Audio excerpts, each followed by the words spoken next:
My name is Miss Martin. I'm a librarian. I work with Jamaica Library Service. Has anybody here, and I want you to raise your hand, has anybody here ever visited a library before? Very good. Which library have you gone to? Where's the library that you have visited? Side grade 2. That's the only library you have visited? Falmouth Library, right. The closest library to you is the library in Falmouth. Yes, your school has a library, and then you have reading, your class library as well. You have those. And why we have libraries like schools are here for you to learn, right? Our role and responsibility, just like the school and your teachers, is to ensure that children learn. Okay? So today, I am here visiting your school, and I'm going to be reading stories for you. And why I'm reading stories for you is because it is very important that you guys read. Very important. You can't learn if you are not reading. You can't do your lessons if you're not reading. You won't be reading well if you're not practicing your reading. So you have to read something, you have to pick up a book, and you have to read.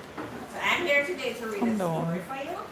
Stories are fun, you enjoy them, it's happy and it's nice, and some of them you learn things from. But the most important thing, they're made up of words, and you use your words to make sentences, and you use your sentences to read, right? So that's why we do stories. So, I have 2 books here today. You guys don't know this book? No, this book is way older than you. And then you have this book, which you probably know.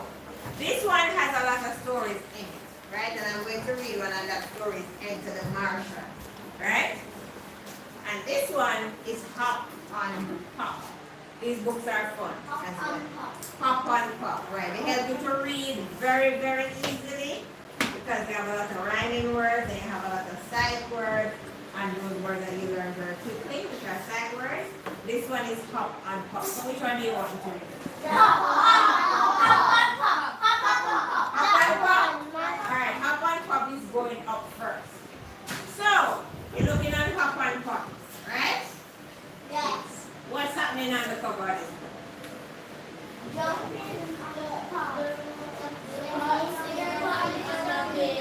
Mouse is jumping on the bear because we don't know what they are, but they're something, but that's fine. We don't have to know, we just have to enjoy the story. So they're jumping. We're going to say, alright, 2 little bear kids are jumping on a papa bear, right? So what do you think the story is about? Remember that the title of the story is Hop on Pop. What do you think the story is about? Hop on Pop.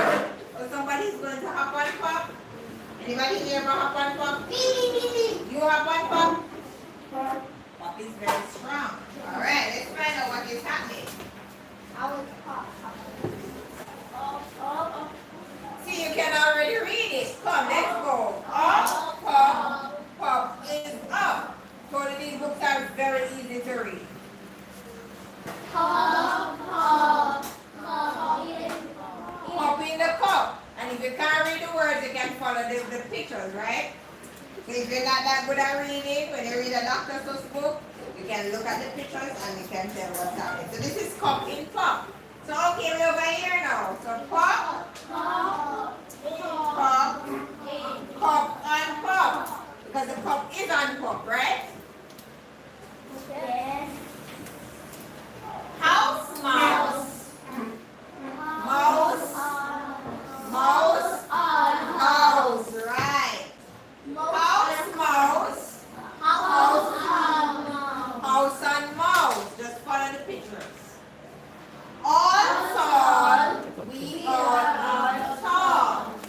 All small, we all are small. Very good. All ball, we all play ball. Ball, ball.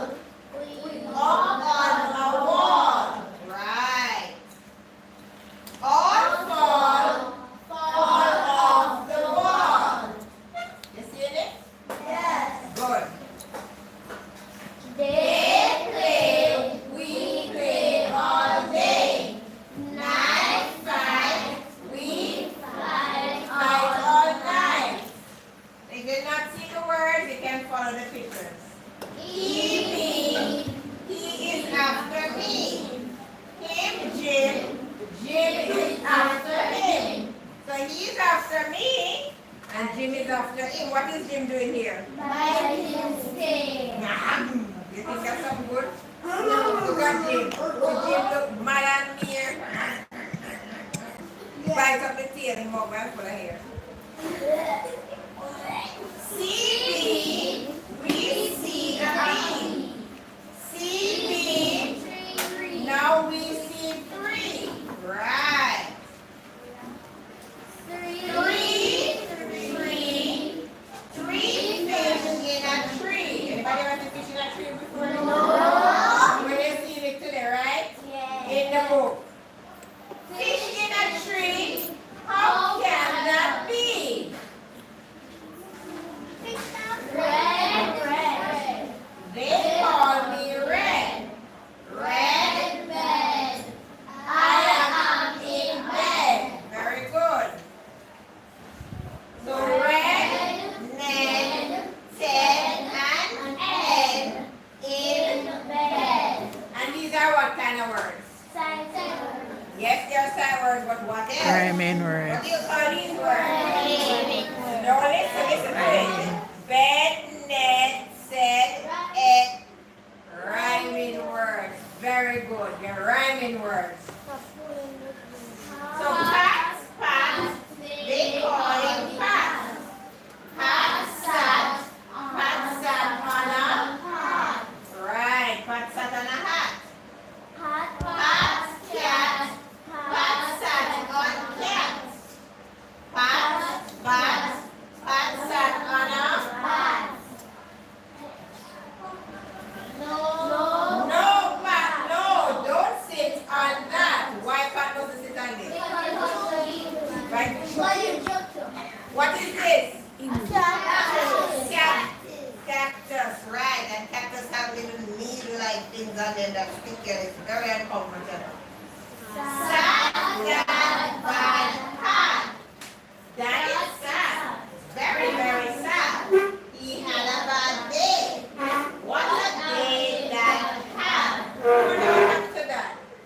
And then they're going to tell us. He's sad, but why? No, they didn't tell us why that is sad. Thing. What is that thing? Thing, sing. That thing can sing.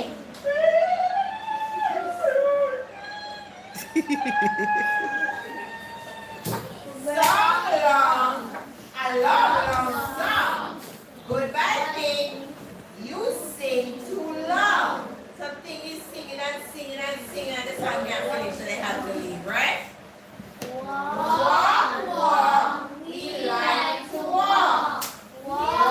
Talk, we like to talk. Anybody here walking and talking and they're leaving school and going home? Yes. No, miss. Up.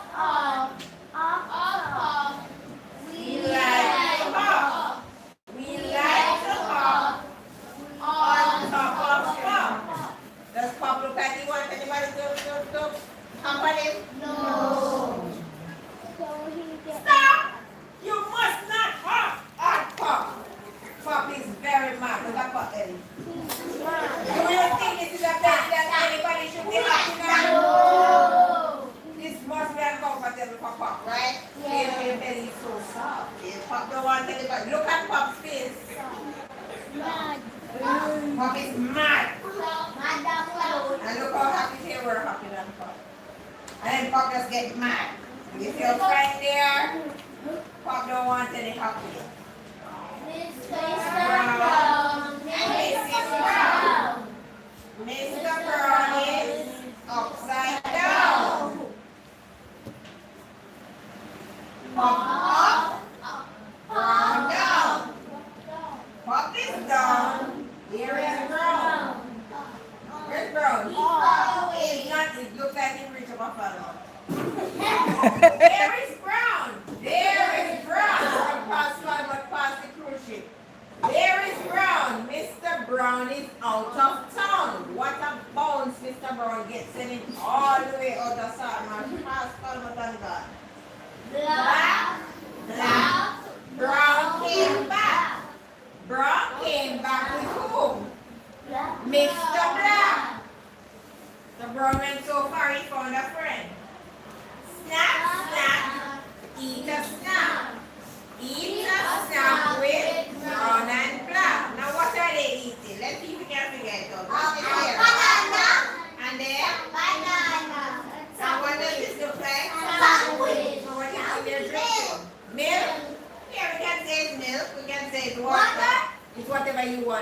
water, it's milk, it's whatever you want. Pull it on the lady. I don't know what these are. They look like earthworms. Oh, they're sausage. Sausage? Yes. Or some candy that you guys eat. What do you call them? Gummy worms? Yeah. Yeah, gummy worms. Or sausage. Or sausage. Whatever you want. So jump, bump, he jumped, he bumped. Fast, fast, he went fast, fast. When 10 cents, he went into the tent. I sent him out of the tent. You don't want him in the tent. It's his tent and he's not sharing his tent. Out. We went Get two dogs get wet. Help, yell. They yell for help.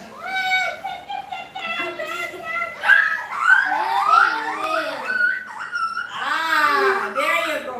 There you go. So you know something is wrong with them, right? Will went uphill. Hill, still.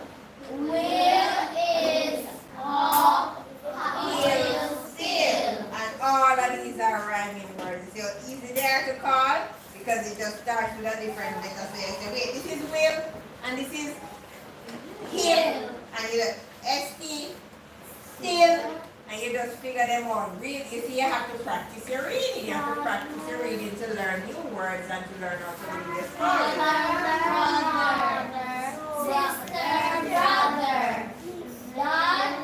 That one is my other brother. How many persons are in this family? You never asked me. 5 persons are in this family. The 2 boys and a girl, right? My brother read little words. And I want everybody to read little words and I show them. Little words like If and is. everybody can read those little words, right? Me? Yes. Yes, alright. You're coming around now. My father can read big words too. Like, can you read this word? Constant. Break it up. Come. Constant. See. Oh. No. Right, try to put it together now. Constant. Con. Constant. That's fantastic. Don't change the word. Come again, come. Con. T. No. Constantinople. You heard that word before? No. It's a place. So Constantinople and come again. First three. Tim. Buck. Two. Put it together now. Timbuktu. And that's also another place. So Constantinople is the name of a place like Salt Marsh. And Timbuktu is the name of a place like Scarlet Hall, right? But they're big words. So you might be reading the little words like if and it. But the father can read the big words. But you can learn the big words too. Because all you need to do is to break them up into syllables, sound it out and call it, right? Huh? Exactly. Say. What does that say? So all of these words are jumbled together, right? Ask me tomorrow, not today. The end. See, this book is just fun. Yes. And this book is just teaching you new words. I like the hard one. And you learn 2 big words today. So you learn Constantinople and Timbuktu, and you learn at their places. So you can now go when you're at home and do your research and find out where is Constantinople and where is Timbuktu. You can also see what they look like. You can see all the children when they're going to school. You don't have any laptop? You don't have a phone? You can use your phone and go, everything can go online now. With your pencil and your book can go online. You can use anything to go online and do your search, right? Just to find out what these are. And if you're not reading, you're not going to learn new things. You're not going to learn anything at all. You have to practice your reading because it's a very important part of the development, right? Yes. So you read to learn and you learn to read. And that's what all of us are here for. That's what teachers are here for. That's what the persons at the library are there for. We just want you guys to read. Alright? So you enjoy the story? Yes. And the son like enjoy the story. Yes. Very good. One person can tell me what they enjoy the most. Thank you. Just one person. You said you jump out there and see if you just why. Why? What did you enjoy most? Don't be afraid to talk. You were jumping on pop and you enjoyed that? Okay, yes. Huh? Because it has rhyming words, yes. Anybody else? I'm going to take one more person, yes? It's fun to read. Did anybody not enjoy the story? Because you don't have to enjoy the story. It can be fun for some persons and that's not the story that you love because you probably like stories about something else. Did anybody not enjoy the story? Good, that's good. Did anybody learn anything new? Yes. What did you learn that's new today from this story? The big words, yes. You're about to say that? That's fine, that's fine. Great minds think alike, right? Yes. You learned small words. You learned about rhyming. First you learned about rhyming words. No man, you learned about rhyming words already, man. Yes? You learn different words. So you need to tell us the different words. You learn these big words, Constantinople and Timbuktu. When I was young, I thought Timbuktu was just a funny thing. I think that was actually a thing. Because people always say they come from You Timbuktu. know? You cannot close it? No, you don't bring that far. So Timbuktu Oh. is in Africa. Alright, let me see. You connect to the Wi-Fi?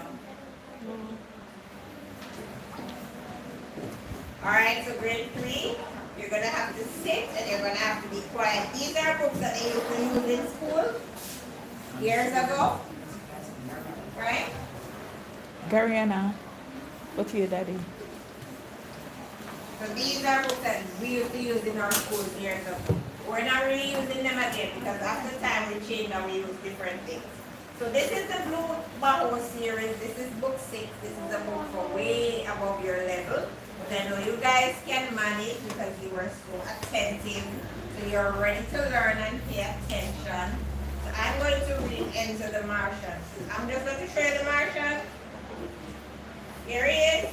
Because this book is made up of a lot of words, right? So you're just going to listen to the story and then I'm going to ask questions after. So are you ready? To listen, so your attention Pay attention, is miss. your ears and to be quiet, right? The dome was like a huge ball turned upside down.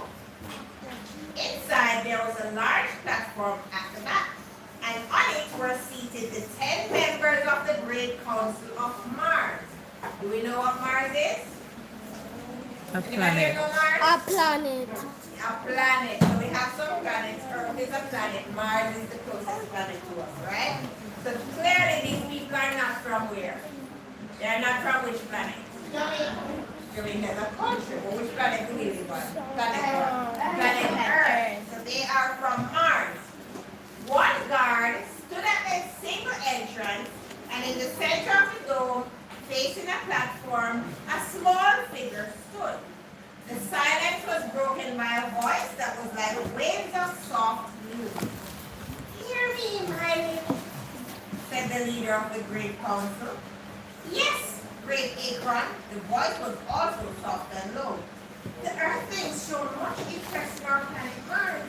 Your mission is to go to Earth and find out why."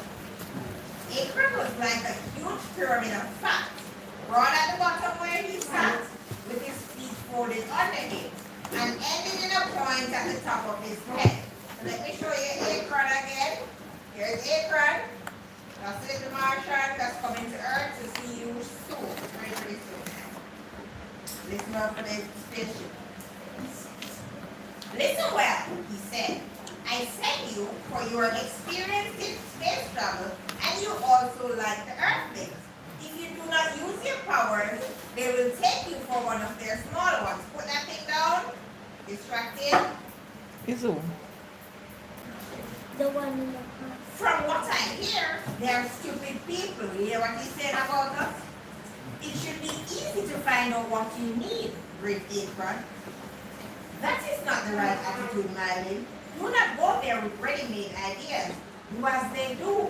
They will accept you as one of them. Then you will get what you seek. But you must not use your powers. Now who has the powers? Who has the powers? The marshal, not a balloon. The balloon has a name. Name is Akron. What if I'm in danger? What danger can there be? They still do not know how to use the power of their mind. Go now to the Beanport. You will be to a place called Jamaica. You hear where it's coming? Our scientists have reported that Earthlings from that country have been sent in spaceships to spy on our planet. Your report will tell us why they are showing such interest. I believe they still use their feet to move around. You must remember to walk at all times. You will stay for 2 hours of their time. Go well.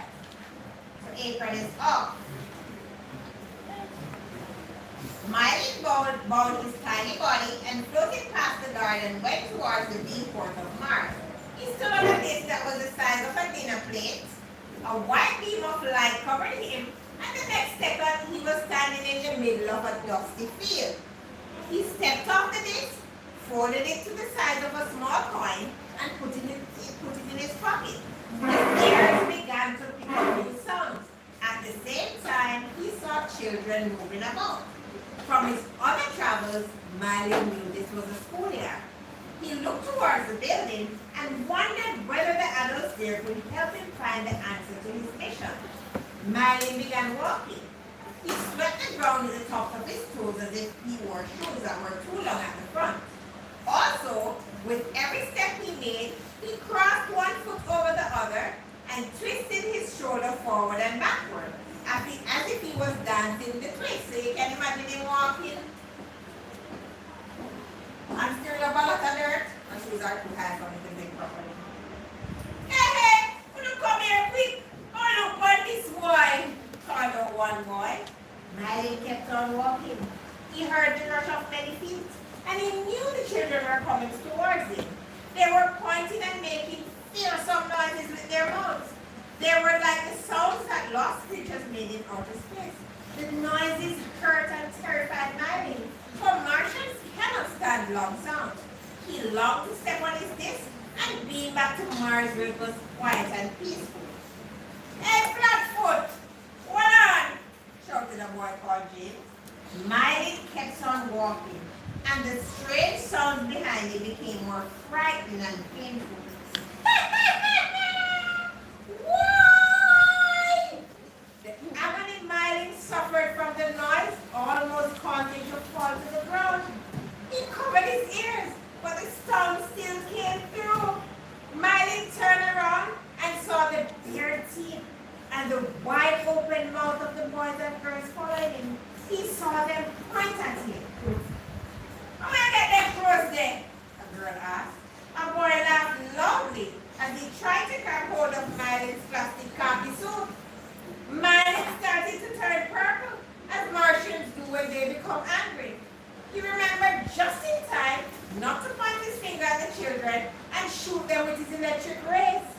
Instead, he turned and ran the way he had seen creatures on the other planets run. To the children, he looks like a monkey dancing reggae. The children began to laugh so hard that they had to stop following. Miley saw them holding on to each other and baring their teeth again. Water was raining down their faces. The loud and frightening noise was coming from their mouths even louder than before. He wondered if this was how they talked to each other. So what are these kids doing? Laughing so hard that they're crying because they find Miley funny. Yes, that was it. They were trying to talk to him. Miley hated this way of talking, but he would have to learn it so he could talk back to them. The great Akron had told him to do as the Earthlings did. He knew he would have to practice very hard because his voice was very soft. First, he would have to find a quiet place to practice. He left the school grounds, but everywhere he turned, Miley Miley saw people and houses and animals. He could hardly find a place to walk. Miley wondered if this was why the Jamaicans were interested in Mars. The country seemed too small to hold all of its people. He had to talk to Earthling to find out if he was right. He walked back to the schoolyard where he had come from because it seemed to be the only place where there was space. He expected to see the children again, but they were all inside of the long buildings. There was a big square tank in the middle of the schoolyard, and Miley went behind it and began to practice the lesson. In one classroom, a teacher dropped the chalk she was using and ran for her car, leaving her handbag behind. In another, an old teacher fainted. One male science teacher grabbed the blackboard ruler and stood by the door, holding it in his hand like a machete. The children sat in their seats, their bodies rigid with fright. Everyone stayed still, listening to the wild, eerie sound that was coming from somewhere in the schoolyard. So Miley is practicing what he thinks is the language of us.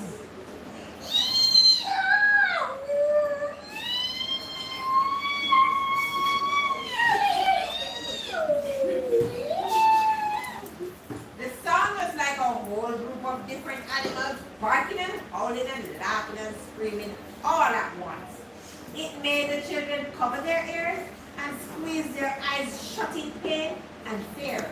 Then James shouted, "It must be that weird guy in the funny khaki suit." He leapt from his seat and raced outside.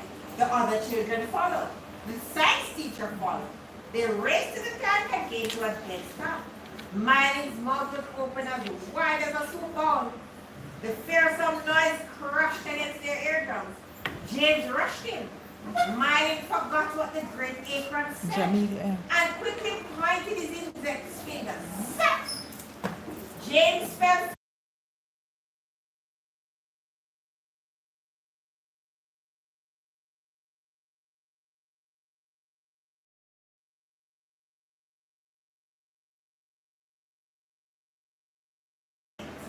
The one boy took out his catapult and aimed. Miley pointed again. Zap! The boy screamed and threw away the blazing catapult. The science teacher spun over and over the dust like a paper plate being tossed in the wind. The children came together in a tight little group. They did not know what else to do.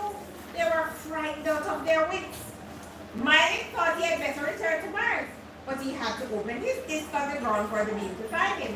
He believed the Earthlings would not dare to touch him again. He floated towards the ground. "Grab him!" someone shouted. "Throw him down!" someone else screaming. "Pin his hands under him so he can't shoot!" called out another person. Miley could not help himself. He was feeling intense pain from all the screaming and shouting. He crashed helplessly to the ground. In another instant, he was stretched out, face down in the dust, and almost 100 children were sitting on top of him. The science teacher quickly got to his feet. "No, no, no," he shouted. "You will kill him." "That is what I want to do," explained James, angrily rubbing his chest. The teacher began to pull away the children. "He is a creature from out of space," he shouted excitedly. "Think what this could mean." The teacher's statement made the children more excited. They screamed and shouted even more loudly. They pushed and pulled at each other to get a closer look. Miley was sure that this was an attack and that if he did not defend himself, he would be killed. As soon as his hands were free, he leapt to his feet.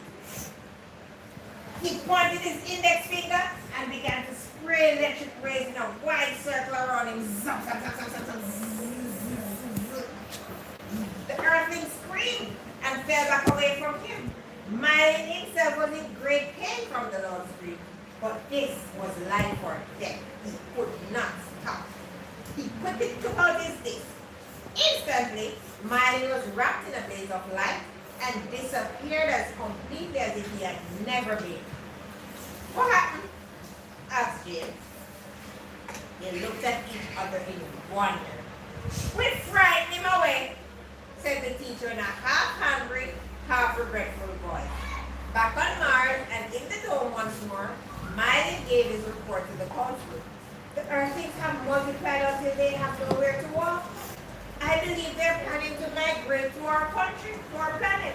I have also learned to speak their language. Then, Miley closed his eyes, opened his mouth as wide as a soup bowl, bared his teeth. He gave a chilling scream. When he opened his eyes again, the great acorn, all the other members of the council, and the guards wore the same expression of pain and horror on their faces. "You fool!" said Margot, one of the council members looking quite purple. "That is not how Earthlings talk. That is how they laugh." The end.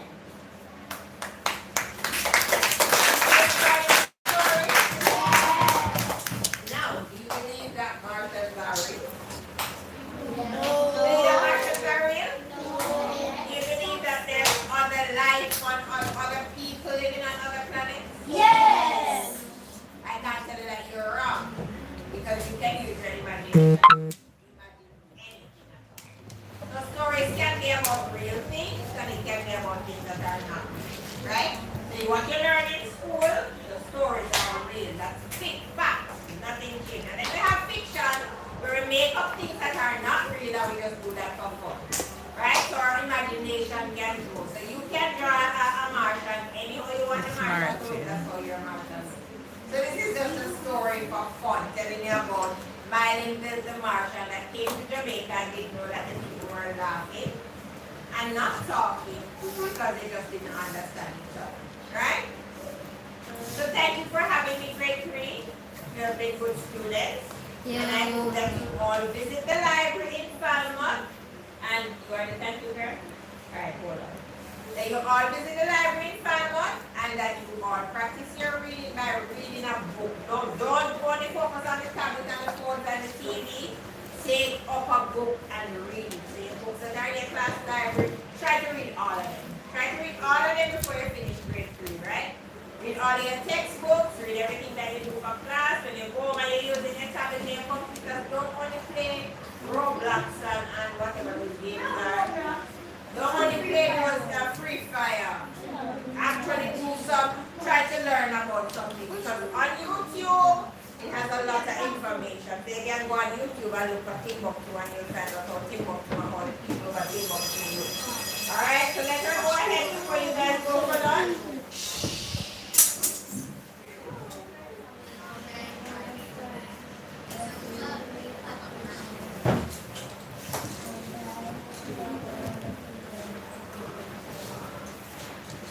Thank you.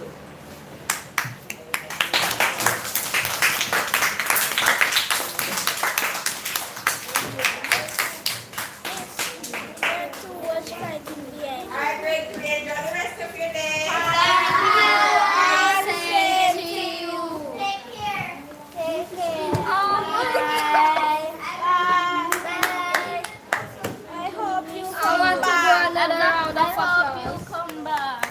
will.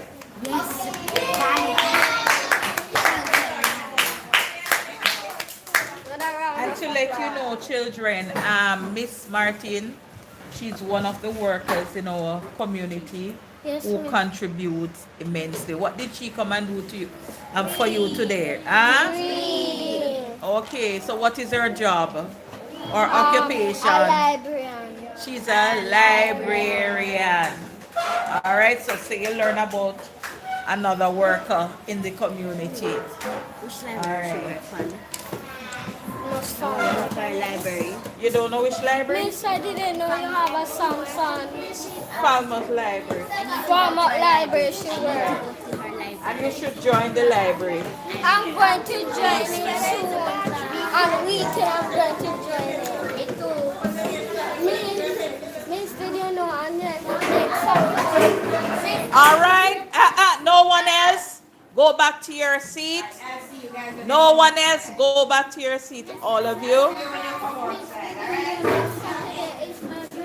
No. Stand, everybody. Thanks for watching, guys. Go back to your seats.